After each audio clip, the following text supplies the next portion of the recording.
Souvent, on me pose la question, mais Will, quand est-ce que je passe les vitesses? Est-ce que je les passe à 2200 tours, à 1900 tours? On s'en fout. Déjà, sur les voitures, les toutes nouvelles voitures, il n'y a plus de compte tours. Donc, arrête de me parler de 2200, 2300, diesel, essence, on s'en fiche. Tu passes les vitesses au feeling, selon la situation. C'est ça la réponse. C'est selon la situation, selon le ressenti que tu as de ta voiture, selon ce que tu entends. Donc, faut que tu fasses parler tes sens, le sens de la kinesthésie, du toucher.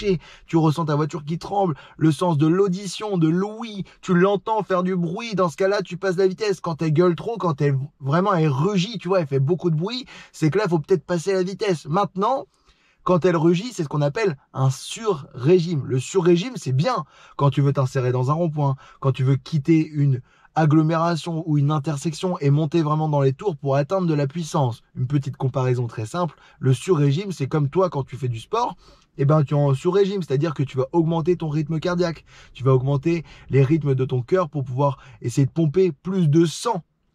Eh bien, c'est ça l'objectif du sur-régime. C'est bien pour atteindre des bonnes performances. Maintenant, il ne faut pas en abuser, sinon tu fais une crise cardiaque. On est d'accord.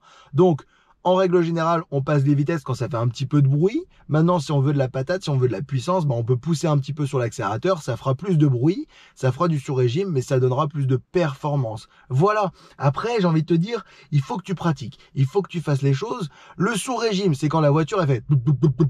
Quand elle tremble, quand elle est en difficulté. C'est comme si toi, tu étais dans une montée en vélo et que tu étais sur le gros plateau, plus grosse vitesse, et que tu en galère, tu n'arrives même plus à pédaler. Au bout d'un moment, tu es obligé de t'arrêter.